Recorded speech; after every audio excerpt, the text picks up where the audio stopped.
That doesn't mean that you get, a commissioner, on board to go that, hopefully you can't fight the fight, but, it is a process.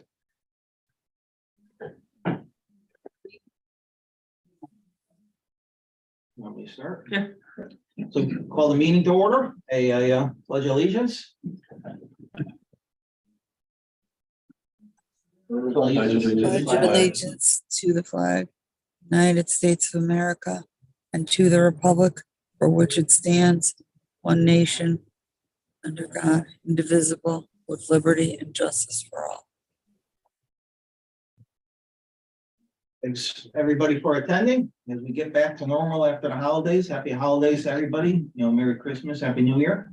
Just a roll call. Ray Rogosinski, Director of Public Works for Bristol. Mark Nielsen, NVCOG. Paul Benevich, Watertown Town Engineer. Katie Schlick, NVCOG. Josh LaCar, NVCOG. Drew Backwick, NVCOG. Karen Svets, NVCOG. Kevin Ellis, NVCOG. Richard Crowder, NVCOG. Okay, who do we have? Sheila O'Malley and Sonia.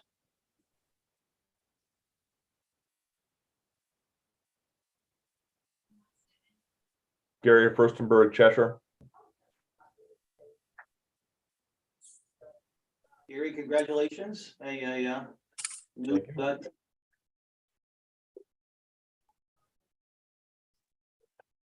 Steve Mance, Town of Bethlehem.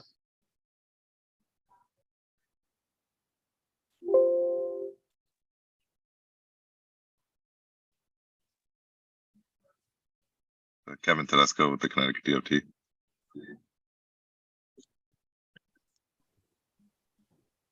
You want to call? yeah, you You want wanna? to call out? Yeah, Ray, if The you'd like, I title? can go through each town. Yeah, Yes, it would please. help. All right, so for Ansonia, we have Sheila. Anyone from Here. Beacon Falls? Town of Bethlehem? Stephen Mance, Town of Bethlehem. Yes, you said that already, I'm sorry. Good morning. I know Ray, you're here for Bristol, Gary here for Cheshire. Anyone from Derby? Middlebury? Anyone from Naugatuck? I believe I see Helen from Oxford. Not a problem. Okay, Plymouth. Town of Prospect. Seymour. I got that one, Rich. Okay. Anyone from Shelton? Southbury? Thomaston?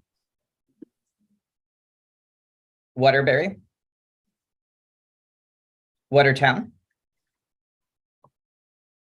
Paul's here. Jerry, my boss, looks like he's online. Oh, okay. Jerry Lukowski, new Public Works Director. Great, good morning. Wolcott? Looks like Mark is online here. And lastly, Woodbury. Okay. Any, All right. once again, thanks everybody for attending. Public comments, anybody for public comments? Approval of meeting minutes for the November 2nd meeting. Is there a motion to approve? So moved. I'll make a motion. Oh, second.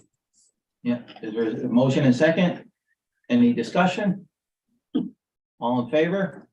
Aye. Aye. Aye. Motion passes. Transportation planning, lots of, Financial plan update, Rich and Mark. Yeah, thanks, Ray. So just as we usually do, a quick update on where the program stands here in the region. To date, we've got just about 40 total projects in the program, an estimated value of 113 million. We continue to see projects moving through. We finished one additional project in the end of the last year, as well as have moved a couple more to nearing construction or under construction. At this time, as we've been saying all along,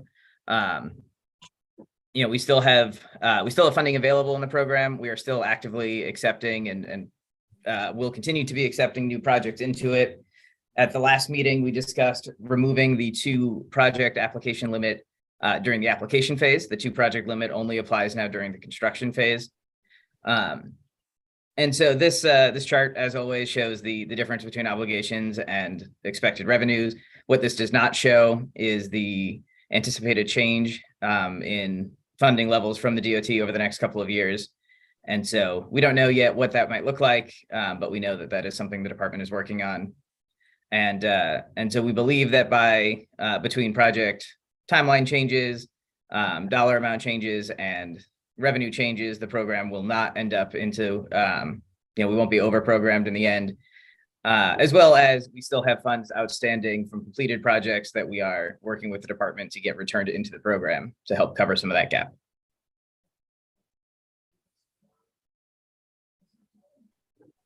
And then with respect to the money that sits in various accounts throughout the region, for example, I looked up Bristol. Bristol still has its money,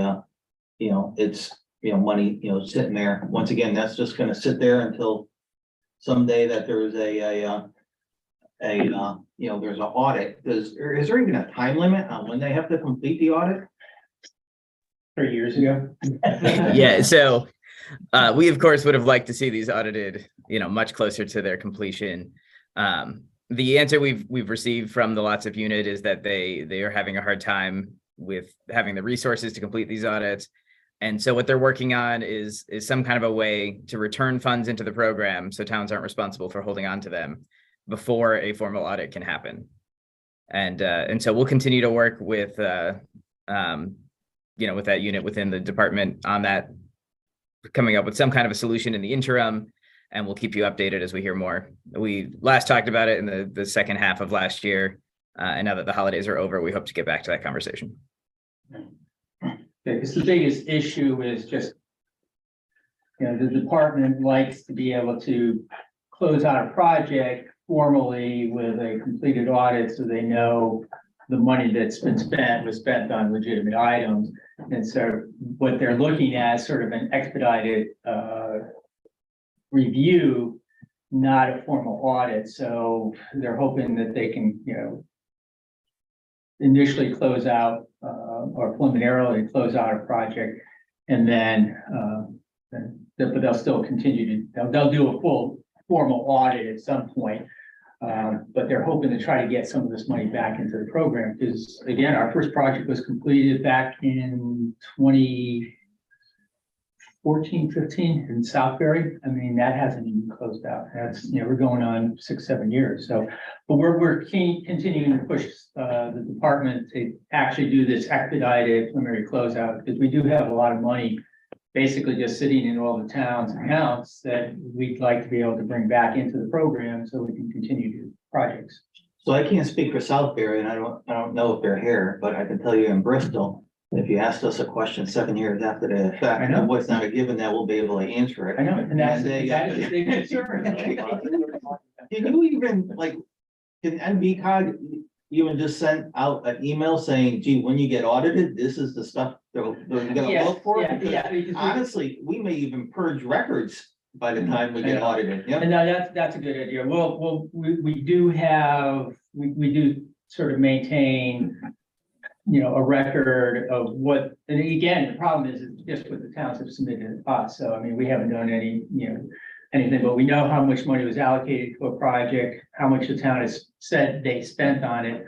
So that difference is what should be remain in. So we'll put that together and send it out to everybody just as a reminder. Well, we don't, I mean, we haven't had one go through an audit, so we No, don't we even don't, really right. know. We'd have to contact the DOT and say, you know, towns have been asking. Yeah. We need to know what records they need to keep in order to get this project closed out. And who gets audited, NVCOG or the towns? So towns. So it's like any kind of a federal aid project, you To know, they'll close it look, out, yeah, they'll look at everything that you spent and for material and make sure that what you spent money on was legitimate. I mean, I used to work as an inspector way back and they would look at every, you know, payment to the contractor and Yeah. how it was calculated and back and forth. I don't know if they would do the same change orders, everything. I don't know that they're gonna go through that same level of review, but And that's what we've heard is that, yeah, they may probably do that same level of due diligence. I feel like, you know, they put so much emphasis on the front end of this program that they really didn't Think about the lot. think about it and didn't prepare for it as well as they did for the beginning parts, you know, and I think that partly that's maybe why they're sort of, But again, I think to Ray's point, you know, fine, yeah, a couple of 3 years, you know, you're gonna maintain your record, but pretty Right. close to 7 years, oh, yeah. it can get really, Yeah, I think we need to reach out to them again about this. but again, I think it's a good idea to reach out to all the towns that have had completed projects, just to remind them, you know, to maintain your records on these projects, because there will be an audit at some point and, not to purge. And, yeah, it is an issue and a problem. Yeah. And once again, not to get into the weeds, but for Bristol in particular, we did a, video detection, which is a little bit, unusual. So I'm familiar with the DOT, process on a regular road construction project, but I can tell you, we don't have those kind of records, on our, project. Well, and I don't know if it was the last TTAC, I was kind of emphasizing the whole inspection part of the, project, how that's really important and should be followed, according to the guidelines, just not only for the quality of the work that's, that's gonna be done, but also for the paper trail. Yeah. So we will follow up and you can reach out to DOT and just voice our concerns and, something, they have to get moving on it. So, Our esteemed colleague, Roy Kavanaugh, just, walked in. We were just Sorry. no, that's fine. They would just, I was like, they, financially, they were just going over financially. I raised the issue of, like, we have money sitting out in various, communities, for audits. And some of it's going on 7 years. I said, I can't speak for the other communities, but for us in Bristol, it's not a given. We haven't even purged some of our, records. And so I was just NVCOG indicated that they were gonna at least try to get some communication out to the, municipalities to indicate, like this is what they'll look for in the audit. So at least, hold your records, retain your records. But then we were going on to the item that you had there was some, email correspondence of approval of new, lots of guidelines. And actually, Ray, if I can interrupt just real quick, in addition to Roy being present now, Jim is also online, and so that gives you a quorum. All right, so as we discussed during our last meeting, we wanted to update the lots of guidelines to change and modify the project limit. So as we discussed in the last meeting, we want to change the maximum limit of 2 projects to construction, not in application/design phase. And in addition to this, we'd also supply supplemental information as requested by TTAC, whenever a new project comes in. If the TTAC wants to see the whole financial breakdown or any other information, we can provide that before any project approval. So the motion on the screen is to approve the new TTAC lots of guidelines. The lots of guidelines went out as an attachment. And of course, we can take any questions and have an open discussion about them. So someone want to make a motion and then we can discuss it, or you want to discuss it first? Are there any questions on it? First question I had is, it said through construction. I presume that would be active construction rather than waiting DOT audit or whatever. Yeah, Yeah. substantially Yeah. completed projects, you know, that's kind of what I would call the end of construction. And the definition would be acceptance of a final project or substantial completion or. Yeah. Idea substantial completion, I think is probably the term we'd use, right? Right, yeah. You know, if you have a punch list and things aren't closed out, that could linger on for a while, so Right. we don't have to Yeah, we don't want, be hard again, and fast about it. yeah, and again, the idea is we don't want to hold up, advancing, other projects that are ready to go because of, sort of little, minor, delays type of thing, with it. So yeah, I think it's substantial completion of the project. Yeah, I'd like to see that written in there. I just. Well, we're not talking about, but I want to get tied into the state audit process and all that. Right. Close out or whatever, because that can drag on forever. Which it already has. Is going on forever. Were you comfortable You're not making aware that in of the form of a motion? So the motion would be to approve the TTAC lots of guidelines, subject to incorporation of a defining, completion as substantial completion. Are we discussing, or are we motioning and then discussion? Motion, then discussing. I'd like to make a motion, to accept the lots of guidelines, as presented. Is there a second? Second. There's a second discussion? Okay, we talk about, bridge projects in there, at a lower priority. Yes. I don't know the history of how many we've approved. Not many, I want to say, I want to say River Road and, yeah, that's. Yeah, it's two, Salisbury. and Well, there's one- Bristol has one, but they Oh, were kind of grandfathered in because it was on in the beginning. And then we did approve recently, well, not we, you guys. Wolcott, Todd Road Bridge, and it's more of a culvert. Because it was originally in their Todd Road roadway project. And then they had to pull it out because the bridge design was taking a lot longer than they anticipated, but then they came back. So they built the road and then they came back and said, well, we're ready to go forward with the bridge. So that was sort of allowed, grandfathered in if you want. Yeah, and the reason we sort of agreed to sort of do that and give bridges a lower priority was because of other available funding sources to replace and rehabilitate bridges, state bridge program, the federal bridge program. Yeah, no, I get that. I remember the Southbury thing. I mean, that turned into quite the dogfight. Yeah. And there was extensive debate. I just question whether or not we should be saying lower priority or, I would prefer to see some stronger language in there. Okay, such as lowest priority. All else fail. All else. But you know what I'm saying? Yeah. This is not a bridge program. There is a bridge program. And that could suck up all the lots of funds very, very easily. Yeah, and that was our concern too, because bridges could be, very, very expensive to do. And similar, that's why we also provide a low priority for state road projects. We feel this is a local road program, not a state. If there's a state road that needs to be improved, we elevate that up to the department, say, no, this is a project that they should be funding, they should be building. So, but I mean, if everybody agrees, we can add stronger language in terms of. So I guess, my only input on that, and I just, say this really as more of a discussion point, once again, even I would acknowledge everything about, Bristol, but for Bristol, and maybe other communities are similar, like our roadway weighting is fairly high.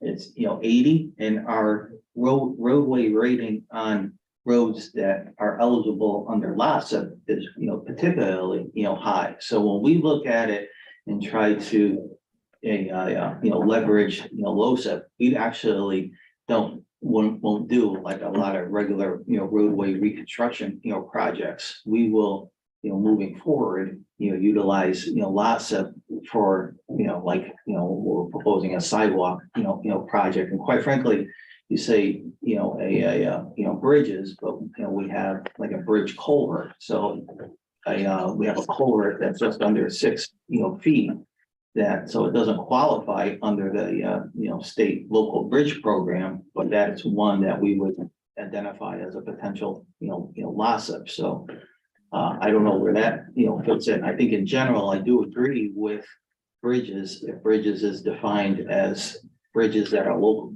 that are eligible for, state, local or federal, local bridge program. That's an But- interesting point, because there's a dividing line, you've got bridges over 20 feet, bridges under 20 feet, you have culverts over, you have culverts 20. I just think this is an area that needs to be thought through a little bit more about what's gonna be LATSIP or what is not going to be LATSIP. Because I agree, a culvert under 20 feet, you need as part of the project, it is what it is. But By the same token, Bristol has a project for Down Street that are actually getting closer and closer to going out to mine construction. But that is one that's, over, 20. So I think moving forward, I personally agree that that probably shouldn't have a very low priority or not even be, lots of, funding. Once again, we were grandfathered into it. But my focal point when I look at, like use of lots of funds, it wouldn't, at least in Bristol, be like general, roadway, reconstruction, only because our classified roads, are actually, pretty good. We would look at small culverts and like sidewalk projects, or more like unconventional projects. so to get back to the original comment, I think I'd like to see, like I said, stronger language. Maybe something rather than say lower priority by special exemption or special exception, or just something stronger. So somebody can't sit here at the table and make the argument, well, I got a bridge project, it's a lower project, but what the heck over. I Just my personally feeling. would support that with the caveat that I kind of like that, the priority, for lack of a better way, goes back up if it's not eligible for any other, existing bridge program. Which would mean that it's not eligible, it's. Right, if there's no other money available to support this bridge, culvert, whatever it is, then it's not a low priority. Is that what you're saying? Yeah. Right, I just think there should be some clarification there. So bridges have always been a sticky point here. So would you prefer that we tweak the guidelines some more before you guys? Yeah, Accept them. maybe a jump the gun if you want to, rescind your motion and rescind the We second. can just table and. Till next time. All right. Yeah, we can do a little bit more, But those are, Roy, do you have anything else or any other concerns? Of course I do. Yeah. Long as I have. Thank you for asking. Under lot SIP, a certain percentage of them are set aside for sidewalk projects. That's a DOT That's a guidelines, yeah, and like, mill and pave, Right. they put a percentage in their DOT guidelines that region-wide, you wanna keep those to a certain percentage. I don't know what off the top of my head, something 15% or something. and we haven't had an issue with the mill and pave. I think all our towns been very good about, they're proposing projects that, result in a reconstruction of the road, rehabilitation, but not just, putting a new coat of asphalt. So we haven't come up to that 15%. That hasn't been an issue. Now sidewalks are a little bit of a different thing, but again, I think, and personally, this is just me speaking, I think sidewalks are an important part of the transportation system. Pedestrian safety has been a real big issue with, increasing number of crashes involving pedestrians. And DOT does not do a good job about providing sidewalks, especially when they're not there currently. So I think this is actually a good opportunity for towns to address some of their pedestrian needs and safety. So we haven't been sort of enforcing that 15%. So I think we will entertain pedestrian types of sidewalk improvements, as well as, bike trails and things like that, on a case by case basis, and then just see where, where the group sort of feels the priority lies. General, I just want to add that, you know, we've had a couple of really good sidewalk projects. But, you know, we don't want to open it up to be like a sidewalk maintenance program where sidewalks exist today and you have to replace them. The projects we've had have been new sidewalks. Right. And that's where a they very, didn't exist before. and that's a very good distinction, because if the sidewalks are in place in the town and they're just old and crumbling, no, that is the responsibility of the town. This program isn't really designed to replace stuff that needs to just, you know, be repaired. You know, that should be a town maintenance responsibility. But again, if the road is being rebuilt and you want to rebuild the sidewalks, make them a little bit wider, provide curb ramps, you know, there's a lot of different things, you know, that becomes more of the, you know, the intent or eligibility criteria. Yeah, so you're comfortable, where I was going with sidewalks, we got the complete streets emphasis these days. We've got the pedestrian fatalities emphasis these days. I mean, these are strictly sidewalk related. And of course, every time we touch a road, we have to make the adjacent sidewalk ADA compliant. Correct. I mean, it's an integral component. I just didn't know if our guidelines should talk about sidewalks a little bit more than they do right now. Or complete streets or some of the other Yeah. programs. Do we in fact want to touch upon that in our guidelines? Give a little more direction to the town that is out there right now, because we got the DOT's mandate or whatever you want to call it, then you've got what we want to do as a COG. And I just think maybe we should bump that section up a little bit and talk about what NVCOG wants to do as far as sidewalks, what the purpose is, what's allowable, what's not allowable, you know, what our goals are or whatever. Okay. Again, just a thought. No, again, yeah. I It's up to you guys, so if you- I would support that, you know, incorporating, you know, more detail. And just for information purposes, we are working on putting together a regional complete streets policy. You know, that, you know, we're working on it, you know. It's gonna be outside of LOTSIP, but it's gonna be reviewed by TTAC, so, you know, so that could be something we can incorporate as well. So, yeah, I mean, yeah, that's agreeable to that. One more specific question, concern, and then a general comment. The third-party review process, how is that working for NVCOG? I only went through it once when I was in Watertown, and it was woefully inadequate. What we got was not what we were expecting or what we were paying for.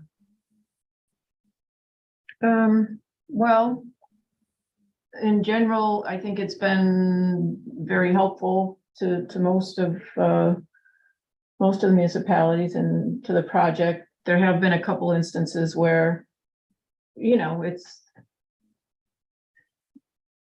the person, let's say, doing the review didn't really put as much effort in as we hoped. And I know for sure there was one situation where I went back and I said, well, what about this? You know, you didn't check this or didn't check this, and, you know, kind of called them out on it. And that firm is no longer on our on-call list. I mean, I try to do the best to ensure that they're giving us good work. Not to suck up, but I always thought your reviews were a lot better than the third party. So, to me, But our reviews are more of a Higher level. like I don't get down into the weeds, although Kevin's good at getting into the weeds. So now between the two of us, we might, but still that third party is all like, you guys, they just had, your old, sidewalk ADA compliance, and the person who reviewed it is a former DOT person, and she had a wealth of information about the sidewalks and did I think a phenomenal job. She literally went to every single location, you know, and had so it's a little bit of a crapshoot as far as, Yeah, who reviews know, the who reviews reviewer it. in a sense, you know? It's like, Right, it's not right. on your list, or Yeah. it shouldn't be on the list if they're not doing. So Yeah. a job. to me, you know, Roy used the word inadequate. And once again, I haven't really gone through it yet. just, process wise, but to me, the third party reviewer, we have plans that are prepared by, a PE. The purpose of the reviewer shouldn't be like redesigning it. To me, the real focal point, and quite frankly, what would have value, to the, to the municipality and to, and therefore, NVCOG, the third party review should really be like looking at it from a constructability perspective in the sense of minimizing, change orders. Not necessarily to me from a design perspective, like checking, pipe sizes, since there's already a PE, stamp, in it. Well, I mean, I could share, I sort of have put together kind of general language for the scope, and it applies pretty much to each project. And I do emphasize, constructability, kind of look for things that might cause overruns and things. So that's kind of a big part of the language is the constructability, although certainly if there are some, design issues that are obvious, we want them to let us know.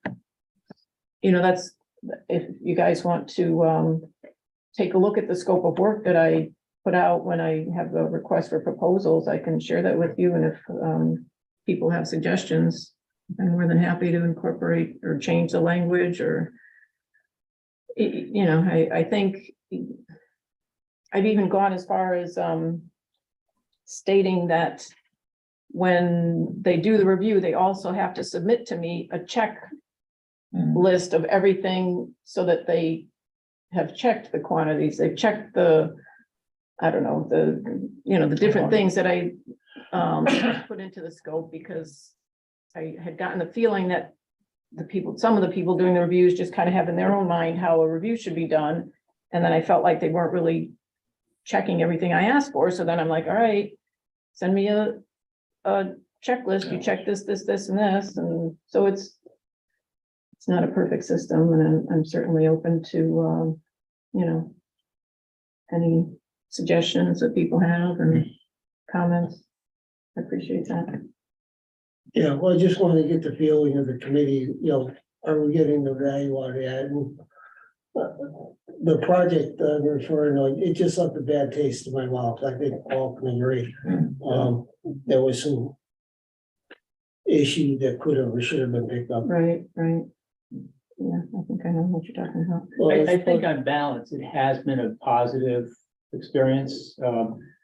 And we've had one real critical case where, the third party review was looking at the plans and basically said these plans are nowhere near ready to, to be put out to bid or anything, and, basically required almost a whole redesign of the project, which, I think saved the town, quite a bit of work and effort if, they put these plans out and then they start trying to build it and they would run into all kinds of problems. So I think it's been positive on whole. As Karen said, some of the reviewers are better than others, more conscientious than others.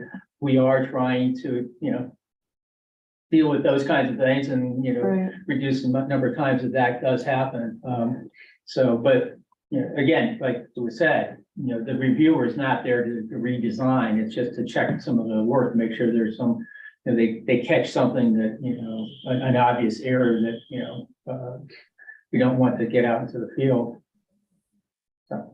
I can also tell you that, in my experience, like our consultants also underestimate the third party review, or they're about to underestimate the third party review. If they're gonna get comments from the third party review, and the first thing they're gonna call, is call me, asking for more money.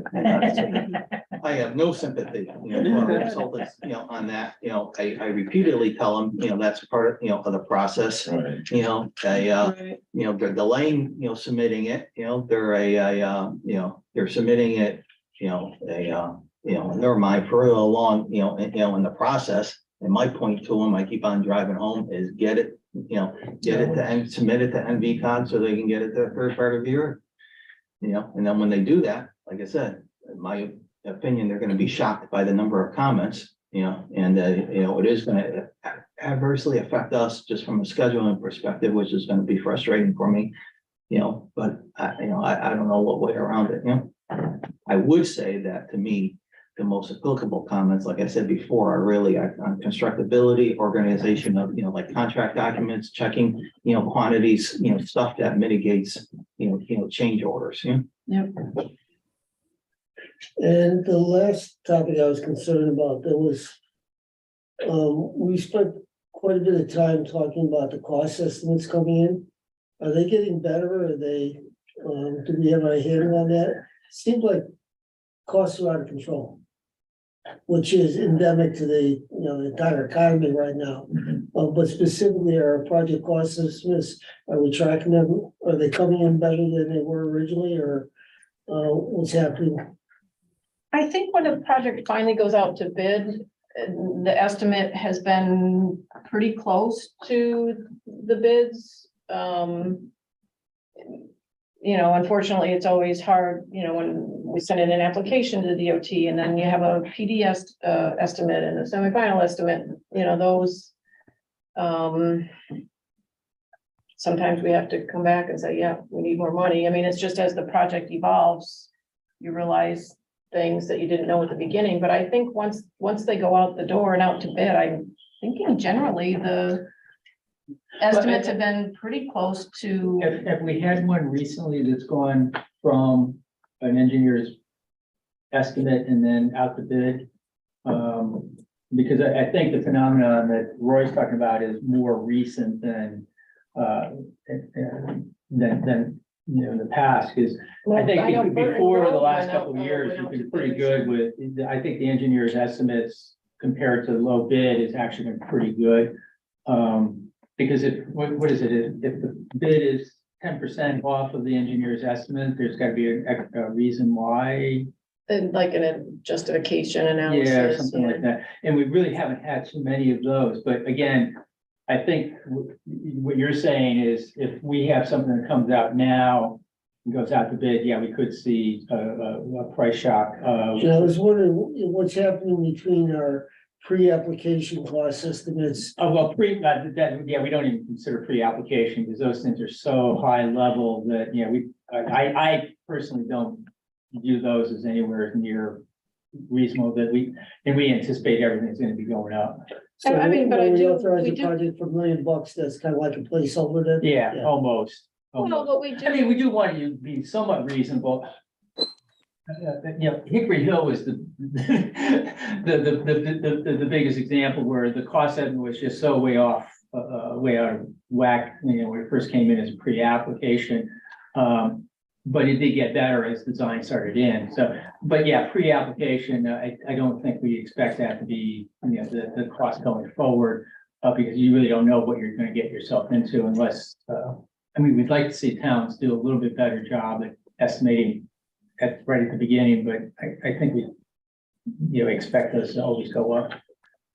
I'm reviewing an application right now, and part of it is looking at the estimate and the items, and I made some comments about, you know, what about this and what about rock excavation and things, and before I send it off to DOT, you know, they're gonna have to revise it and bump it up. I'm not sure if we're answering your question.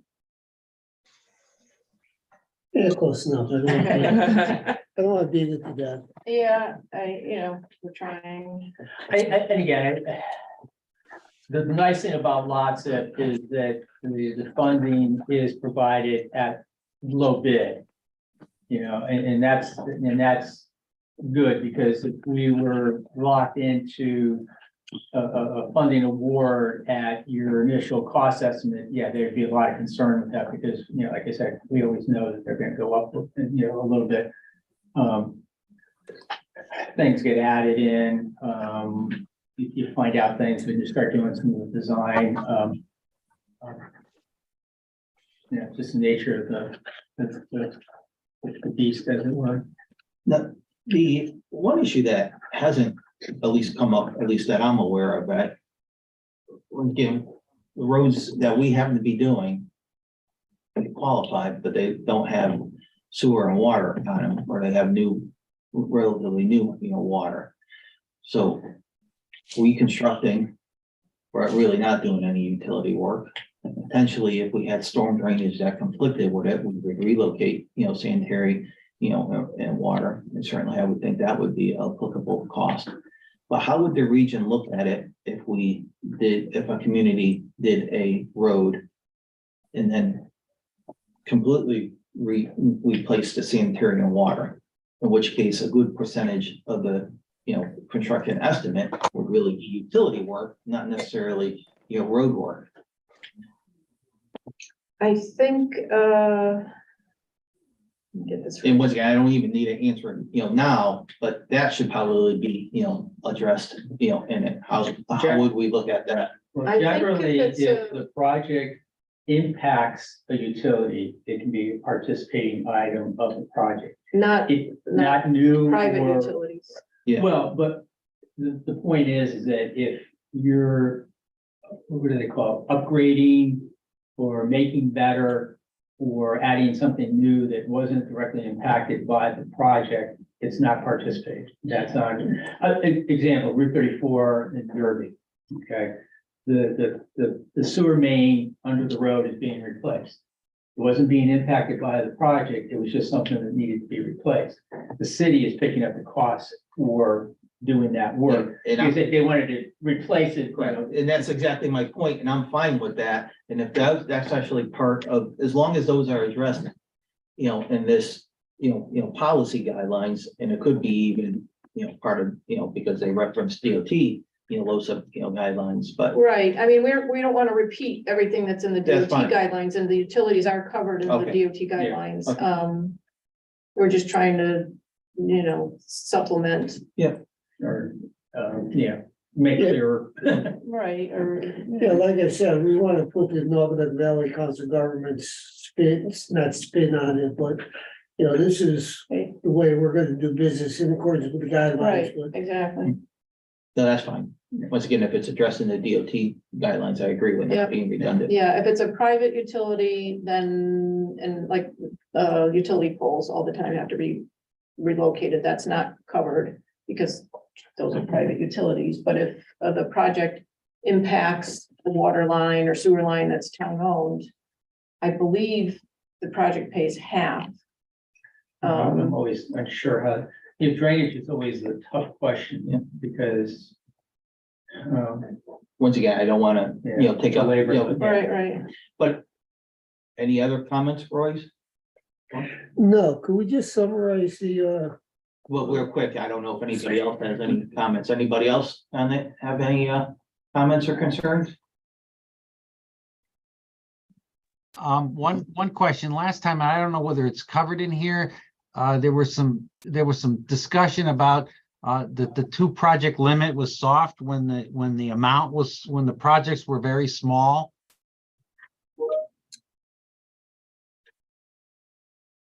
Is that Yes. in there, or is that something that we're not holding to? So it's addressed now by saying two projects in construction. Okay, so it's a hard limit now of two. I think there's still some wiggle room in their guidelines. No, you can have two projects in the process, but we're trying to limit two under construction at any one time. Okay, so we don't have to worry about people coming in and says, well, this one's really small.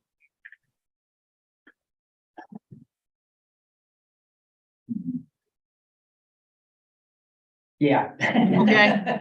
Okay, great. Thank you. Yeah, the problem with the small ones, it's like, yeah, it's that's always been a little bit of, unclear, because, a lot of times, yeah, we have the money that's available and something is coming in that's a couple, $300,000. You say, okay, we can fit into the program. It's quick, why don't we just go ahead and do it? And again, I don't think we have a policy to address that specifically, but I think it's more like in a case by case. We may make a, provide dispensation type of thing. Yeah, I'm not sure how to answer that one, specifically. So the issues that I have and just to make sure I, captured all of them. Once again, so that we can be more detailed and just clarify revise it is the issue of what is complete, meaning substantial completion. Bridges. Once again, bridges should be given a low priority, but that priority kind of goes up if they're not eligible for For other programs. for other, packages. And then the issue of sidewalks and a third party review.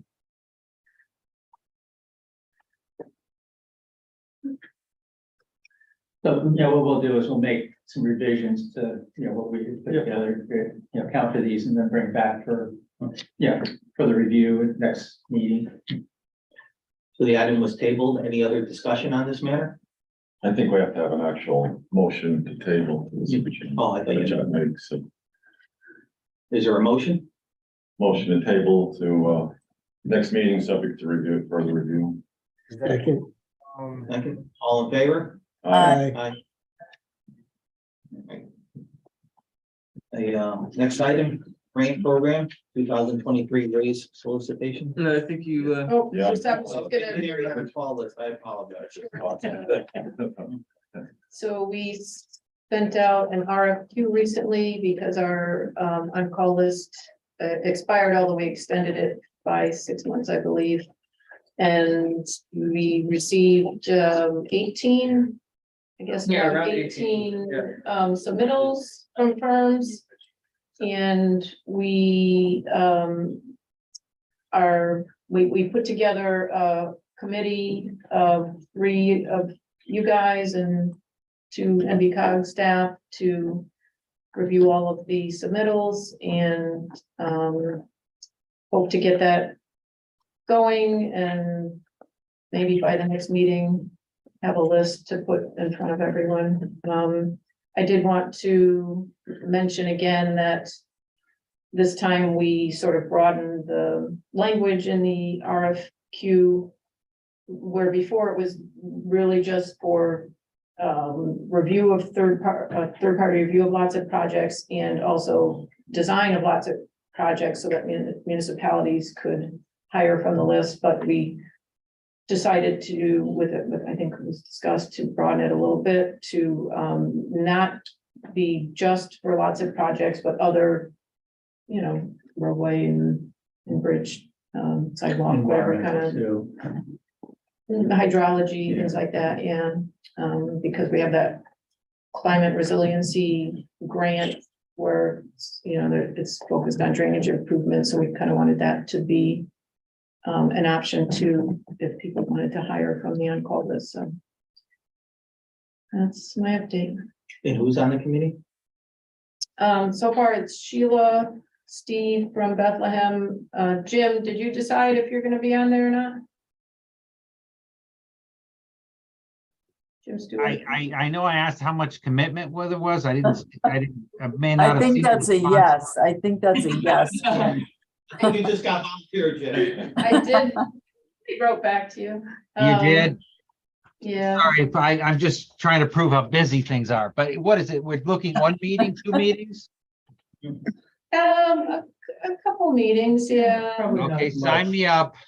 Well, I Yeah. mean, Thank you very much, Jim. You know, I love helping. Thank you. And myself, and I think maybe either Aaron Boudris or Rich Donovan. We haven't As nailed long that as I down. get credit for a 3rd project, I'm all over it. Wait a minute, take Jim out of there. Take him off the list. Any other information on that item? I think that's it. Now we go on to grant program 2023 raise solicitation. Rich? Yeah, so we just wanted to share some information about the programs that are open right now. We sent a memo back in December, but the RAISE program, the Rebuilding American Infrastructure with Sustainability and Equity program, is open. RAISE is a really flexible program. It allows for grants between 5 and 25 million, and they can be pretty broadly applied.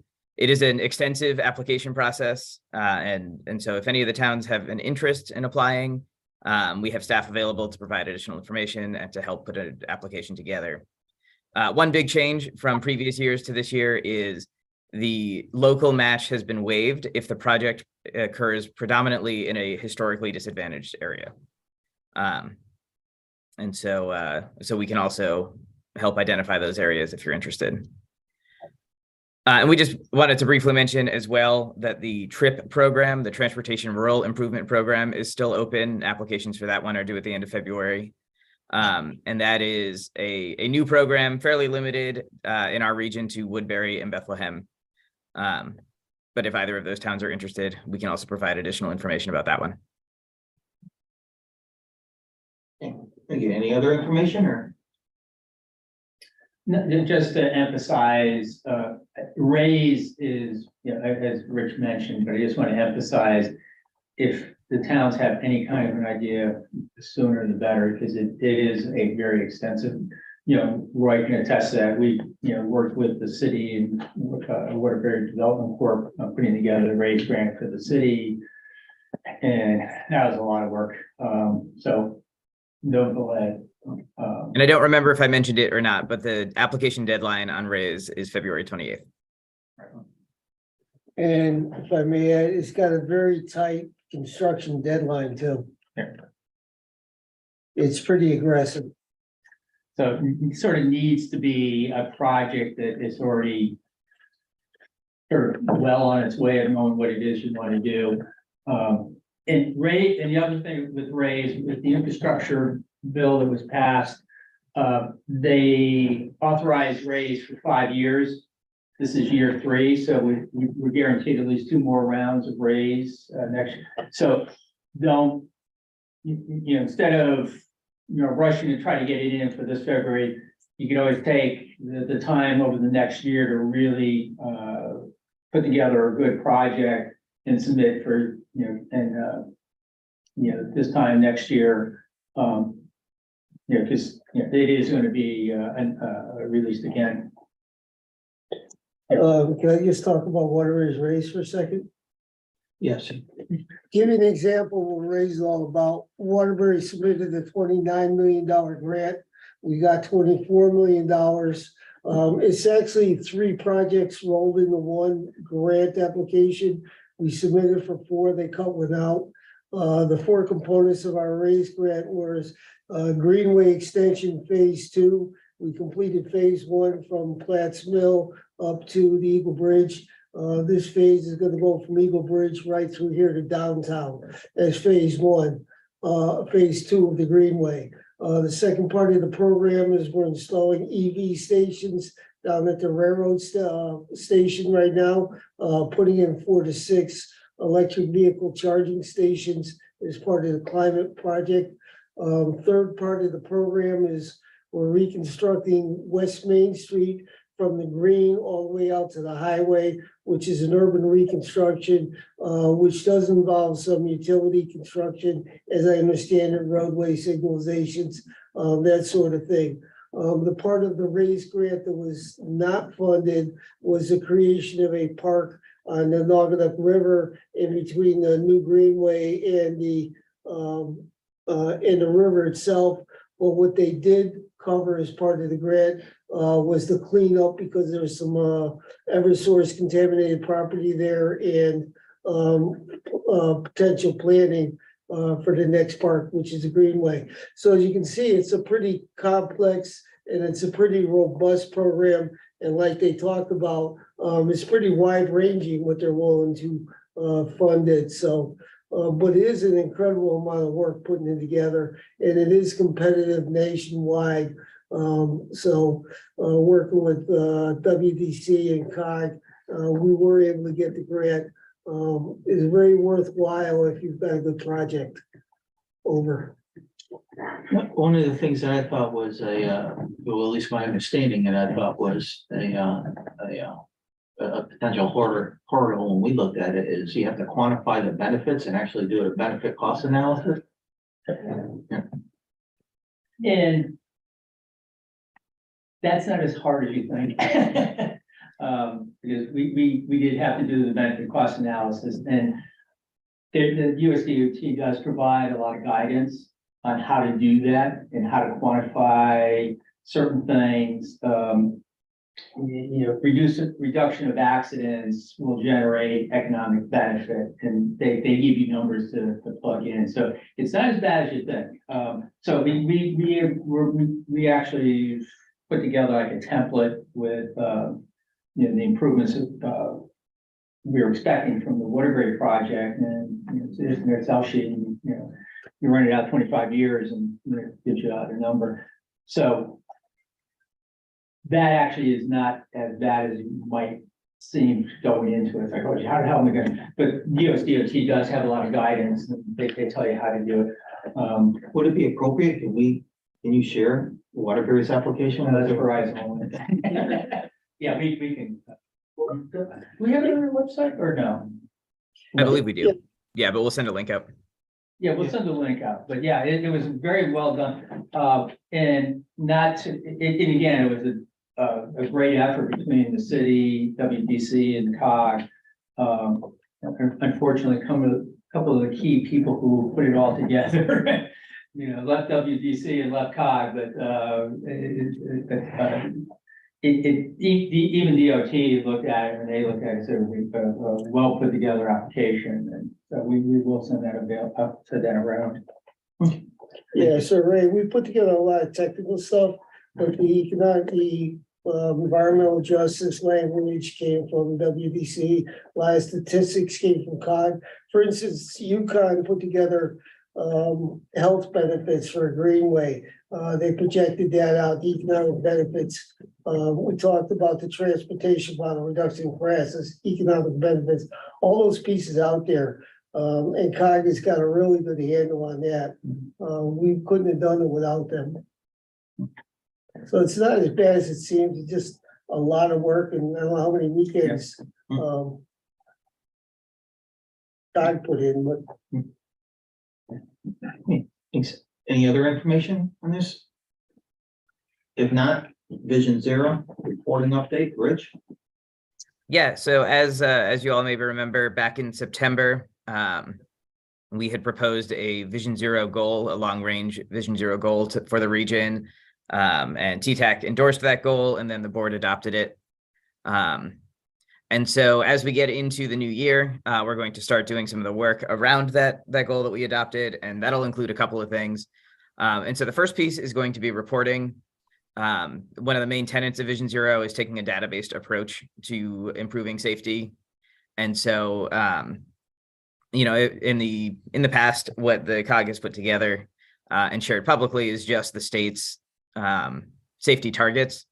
And so this year, what we want to do, we'll be putting together some material for each town, highlighting some of the spots that we believe are the first priorities for safety improvements, some of the easy enhancements that could be made in those locations to make safety improvements, as well as an overall regional scorecard for how we are doing towards our own safety targets.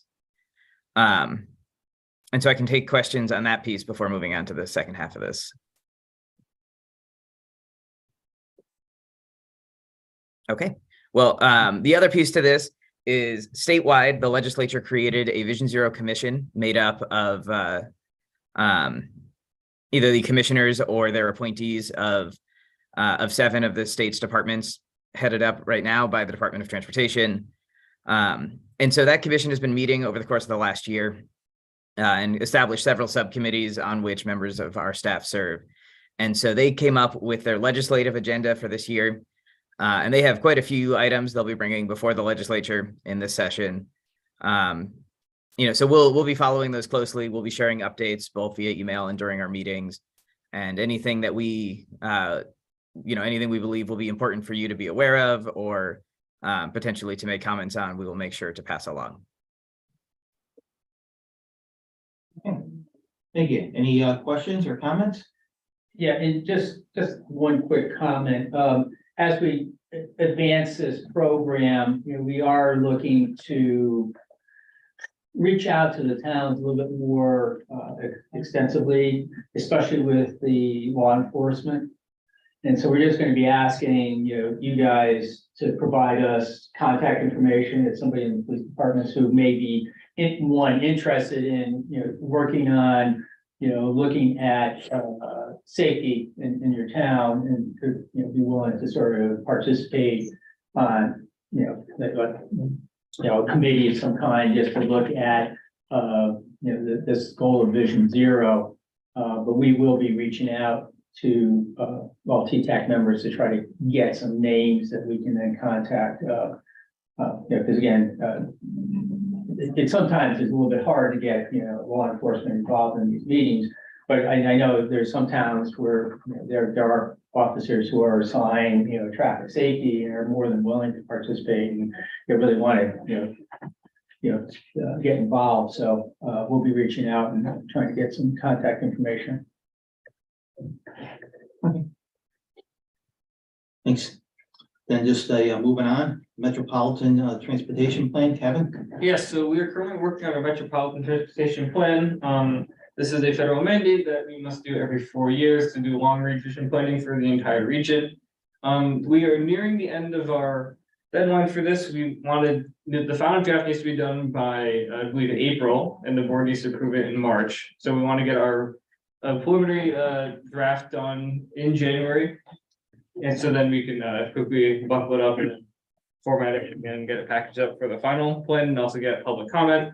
So that is the update we have on MTP. If you share the survey and fill out the survey, thank you for doing that. We had a really good response throughout both the NVCOG and the MetroCOG regions, and we'll be using that data for our plan. Yeah, and one thing I will mention, and I was just thought of it now, we have sort of put together the program of projects, because we needed to put that together, provide to the department, because they're the ones that are doing, we have to do an air quality assessment. So what we maybe might be a good idea to send out the list of projects that we are going to be including in the MTP. Because right now what we're doing is doing a lot of the writing and the drafting of different sections. So, but I think more people are probably more interested in the actual projects that we're sort of looking at. So why don't we send that list out to everybody and ask for any comments, because it's going to come up real quick. Yeah, and along those lines, we'll be posting individual sections of the narrative for the MTP onto the NVCOG website. And we'll send a direct link to where all of those are. But we'll be starting to do that very shortly. And so anybody who can or would be able to review any of those sections and provide us comments, that would be greatly appreciated. And this is a very comprehensive plan. So it covers, highways, buses, rail, freight movement, aviation, safety, and we're going to be talking about things like, complete streets and things like that. And then we also have environmental sections in there about, green infrastructure and how that relates to transportation improvements, safety and security, and safety and security from a sense of people being secure at, a train station, and things like that. So it does cover, a wide range of areas. So, please look at whatever you are interested in or offer anything that you might want. Once again, not to get off topic or get too much in the weeds, but you mentioned rail, a item that at least I know is interest for Naugatuck and Bristol. Yeah. When you say rail, does the rail include freight? Yes. Okay. And we are, again, this is a vision plan and we're looking 25 years. Yes. And the vision that we're looking at is, looking at the Central Connecticut line going into Bristol, improving that. We are also including the, Naugatuck's interest in the inland port, Uber aspects. I guess those two are in there and, have a description in the plan. So again, that might be something that you might be interested in. And again, that's when you look at the list of projects, you'll see some of those things. Okay. Any other comments or questions? If not, moving on to environmental planning, Aaron?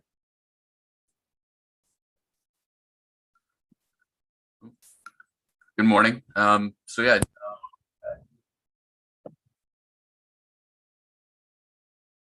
You're muted, Aaron. Yeah, think you lost your microphone there. Good morning is not gonna be enough. Well, Aaron, He's thanks a man of few words. Well chosen. I mean, We lost him.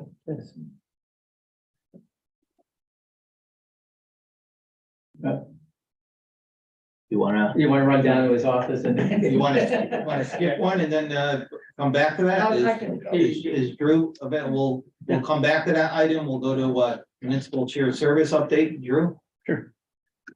So thank you for having me. My name is Drew Bathlick. I'm new to the COG, but not new to municipal government. I was previously the chief of staff and director of operations in the city of Derby. Took some time off and Rick convinced me to come out of retirement and join the team here. So, yeah. Really retired. So, when it's municipal retirement. So, my official title here is going to be the Director of Municipal Affairs. And my goal will be to try to tie together some of the legislative initiatives, legislative information coming down from the state and the feds to us at this level and to you on the municipal level. So I don't know how much correspondence I'll initially have with TTAC, but I'm sure there are going to be some things that are relevant. But I'm going to be very much high level. I certainly don't specialize in transportation. But certainly maybe interfacing with you all for information sharing purposes. I'm meeting right now with all the CEOs of all the 19 towns, trying to find out what some of the key issues are, key bugaboos are for everybody in the region. And then those are the kind of things that I'm going to see what the common issues are and try to work on those. So very high level, but I'm filling in for the role previously occupied by John DiCarlo. So doing some of what he did. Not doing some of the things he did and doing some things that no one has done. So trying to figure that out right now and including but not limited to really the legislative stuff that's coming down the pike, starting today with the governor's state of the state at noon and really trying to funnel that information to some of you folks in bite-sized pieces. Who's handling household hazardous waste collection? I think that's going to fall under kind of a group effort with some of the environmental team, but likely the nuts and bolts of it will probably be me. We haven't really discussed that yet, but I know John handled that previously, so. But usually hazardous waste collection is the new person, so since you're the newest one here. Thank you. But I know that's a big thing. Obviously, I know a lot of people in the region utilize that, so we'll prioritize that and we'll figure out exactly who's whose baby that's going to be. Thanks. Welcome. Thank you. Hey, Aaron? Can you hear me now? Yes, I can hear you now. All right, I apologize. So yeah, a couple quick updates. Department of Energy and Environmental Protection announced the new state recreational trails program funding round last month. It'll fund planning, design, and construction of new trails or maintenance and restoration of existing trails. There's a 20% local match. In-kind is allowed. The department requested that requests be under $1 million, but if you look back at previous grant awards, most have been under $400,000 with maybe a handful over that amount. So it's really more for planning and design, it seems, and smaller construction projects. There's $9 million available this round, which is a lot more than ever been available before. But we do expect it to still be very competitive. Selections overseen by the Connecticut Greenways Council, and they've gotten 70 or 80 requests every round. So it should be competitive. The deadline is March 1st. There's a webinar coming up on the 11th that the department is hosting. So you can go to the website and register for that. We've heard a lot of interest from NVCOG towns, and we're here to assist, write support letters, whatever you need, please reach out. And another quick update, the last meeting, I talked to you all about the Deep Climate Resilience Fund. NVCOG did submit a regional application, which is intended to advance 9 culvert replacement and stormwater projects across the region. That had previously been identified in hazard mitigation plans or road stream crossing management plans.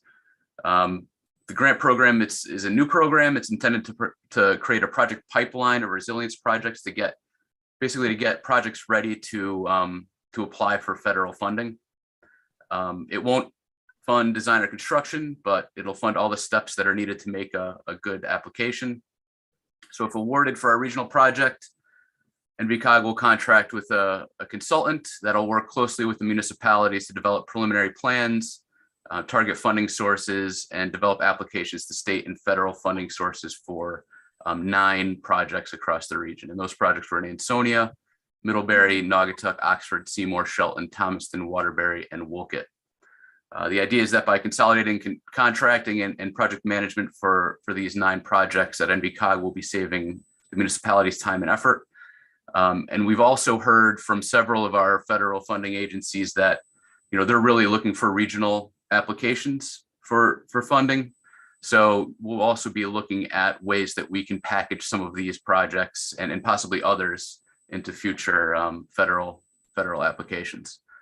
Our grant ask was for $689,000, and there's no local match required for this program, but the municipalities will need to put up a local match for implementation projects once we decide how that's going to happen.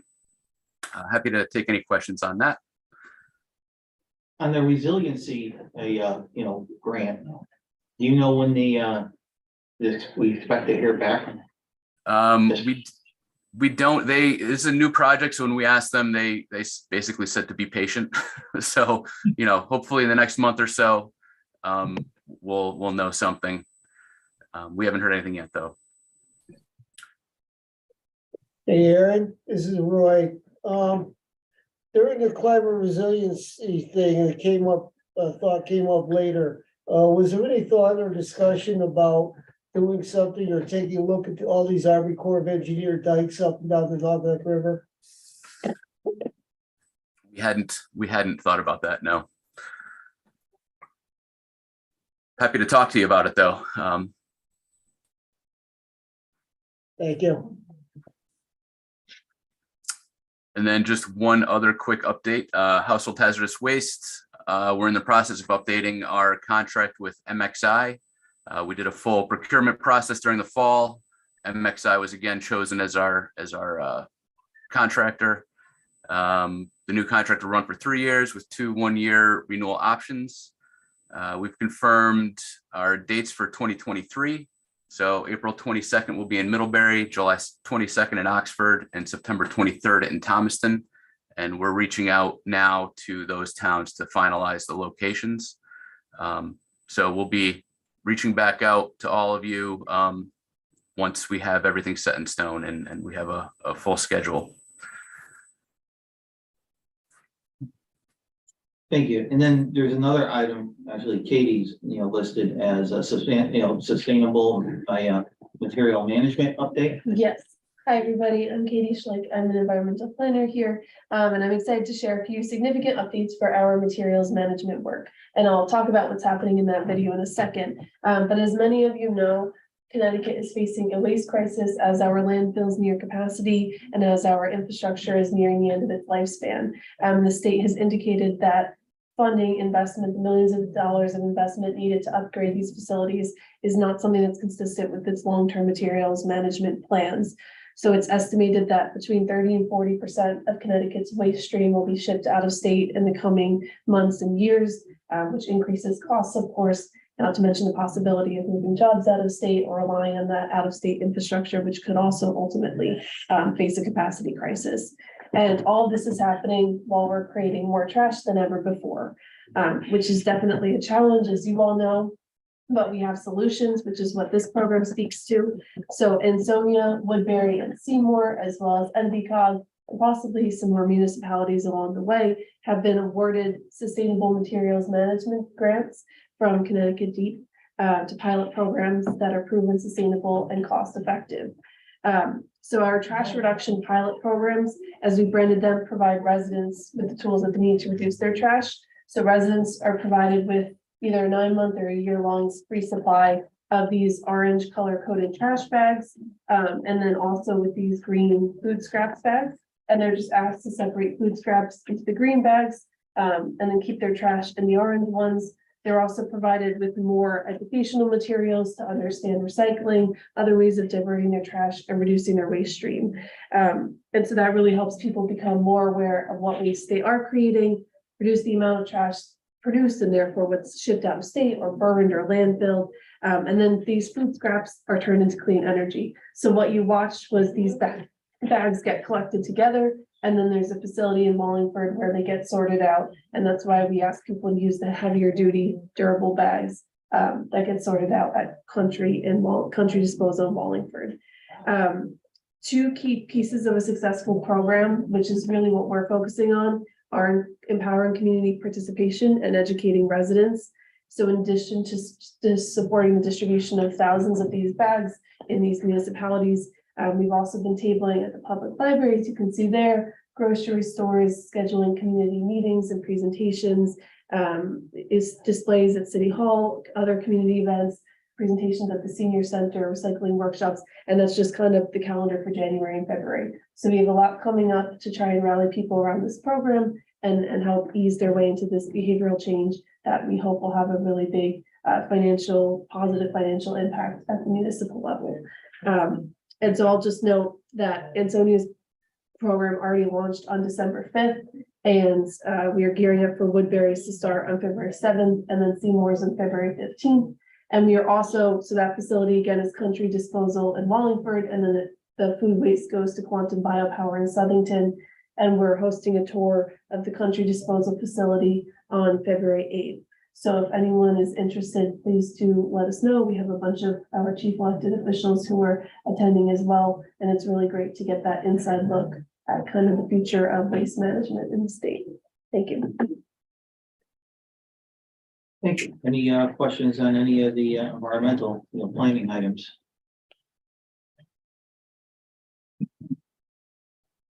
Okay. Then we already went over a shared services. Item 5, adjournment. Are any other items or discussion points to come before the committee? If not, is there a motion to adjourn? Motion. Motion made. Is there a second? All in favor? Aye. Thanks again. And once again, Happy New Year to everybody. Thank you. Thank you. Thanks, Ray.